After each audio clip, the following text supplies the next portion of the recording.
Joining me now is the National Security Advisor to President Biden, Jake Sullivan. Jake, welcome back to Meet the Press. Thanks for having me. Let me start with this warning that you guys gave to lawmakers that has now come out, and that is the intensity of the Russian military buildup, what they have there. You heard Richard's report. Many Ukrainian leaders now see that this appears to be an even bigger threat than they determined. What's your sense of how soon something could happen? Well, Chuck, we're in the window where something could happen. That is, a military escalation, an invasion of Ukraine could happen at any time. We believe that the Russians have put in place the capabilities to mount a significant military operation into Ukraine, and we have been working hard to prepare a response. President Biden has rallied our allies. He's reinforced and reassured our partners on the eastern flank. He's provided material support to the Ukrainians, and he's offered the Russians a diplomatic path if that's what they choose instead. But either way, we are ready, our allies are ready, and we're trying to help the Ukrainian people get ready as well. The diplomatic path, what does that still look like? What are we willing to negotiate? Missile sites, things like that? What are we willing to talk with the Russians about? We're prepared to sit down with the Russians alongside our allies in NATO and other partners in Europe to talk about issues of mutual concern in European security. And yes, that includes the placement of certain range systems of missiles. It includes transparency around military exercises. It includes greater capacity to have confidence building and to avoid incidents that could lead to escalation or miscalculation. We've laid all of that out in a paper that we sent to the Russians after coordinating it carefully with our allies. That paper is now out in the public view, and the world can judge for itself just how serious we are. But what we're not prepared to negotiate are the fundamental principles of security that include an open door to NATO for countries who can meet the requirements. Jake, it seems to me that you guys have united NATO allies and European allies on a response if Putin does a full invasion. But the question I have is, if it's not that, but it is something else, trying to maybe politically annex parts of Ukraine, things like this, how much more work do you have to do to get European allies ready to have a robust response? Well, Chuck, I'm glad you asked that question because the Russian action could take many forms, including the possibility that they annex the occupied territories in eastern Ukraine known as the Donbass. Or they could take a series of hybrid actions, including cyber attacks, political destabilization, things along those lines. Or they could do a full-scale invasion of Ukraine. And part of the reason that we've been working so intensively over the last few months is not just to prepare for one contingency, but to prepare for all contingencies and to work with our allies and partners on what a response would look like in each of those instances. We believe that we have strong alignment with our allies, that we are on the same page when it comes to severe economic consequences and the other forms of pressure that we would impose in response to any kind of Russian action that amounts to aggression and escalation against Ukraine. How much more of a challenge is this? Europe has not found a way to have independence from Russian energy. You could argue they should have spent more time over the last 10 years doing that. In the case of Germany, in some ways, they seem to go closer to Russia. How much does that hinder a unified response that might actually have some teeth?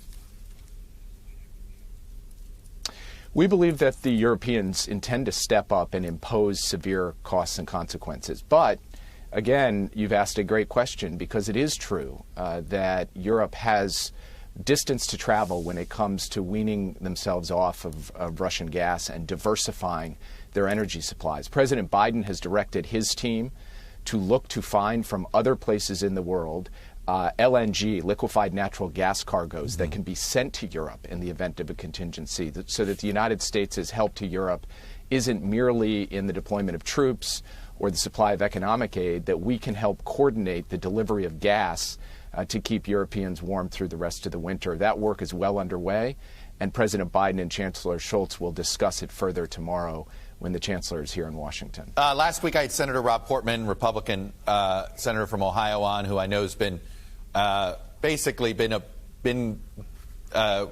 in coordination in some ways on Ukraine policy with the administration. And he said to me, it's his understanding in private that Germany has given the United States assurance that if Putin invades Ukraine, the pipeline is done, that they are willing to suspend the pipeline. But they won't say that publicly. Will the German chancellor say that publicly with the president tomorrow? I'll let the German chancellor speak for himself, but the Biden administration, at President Biden's direction, has been absolutely simply clear on this. If Russia invades Ukraine, one way or another, Nord Stream 2 will not move forward. And Russia understands that. We are coordinated with our allies in Europe on that. What's the definition of invasion? That will be the reality if Russia chooses to move forward. Right. What's the definition of invasion there, though? Well, President Biden has spoken to the fact that if a Russian tank or a Russian troop moves across the border, that's an invasion. That is an invasion, and the result of that, from our perspective, would be the imposition of severe economic consequences. And have the Germans given you that reassurance on Nord Stream 2, that anything that crosses the border is an invasion and therefore suspends that pipeline?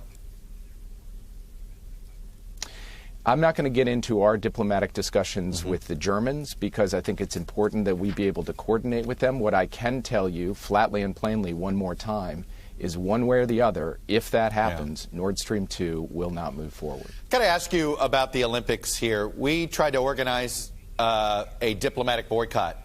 9 other countries joined us, not even the entire G7.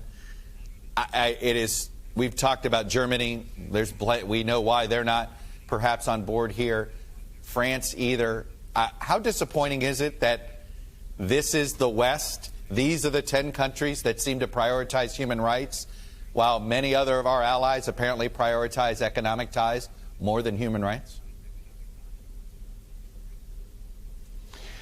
Well, Chuck, I have to say that the premise of your question is not quite right. The United States did not go around the world knocking on every country's door trying to, quote unquote, organize a diplomatic boycott. What we did was come out and make a statement of principle about what we, the United States, were going to do. We were not going to send an official delegation to these games because of the grave human rights abuses of the Chinese government, and we did have some countries join us in that. Other countries made a different decision.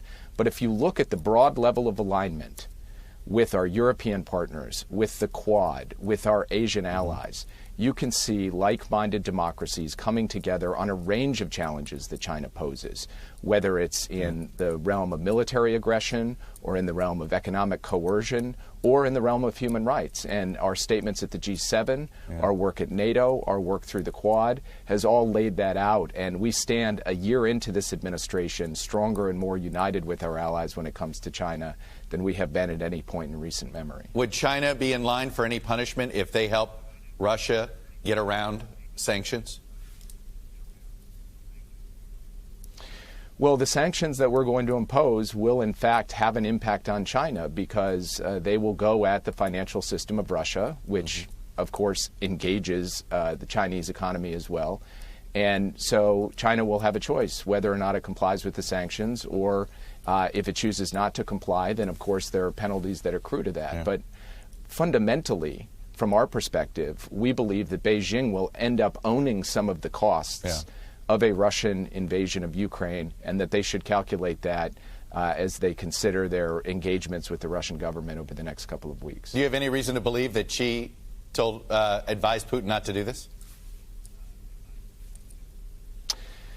I don't have any direct evidence that he did one way or the other. I would note something interesting, though. In the more than 5,000-word statement that Russia and China released when President Putin visited Beijing on Friday, the word Ukraine was not mentioned. Jake Sullivan, the National Security Advisor for President Biden. Appreciate you coming on, sharing the administration's perspective. Thank you.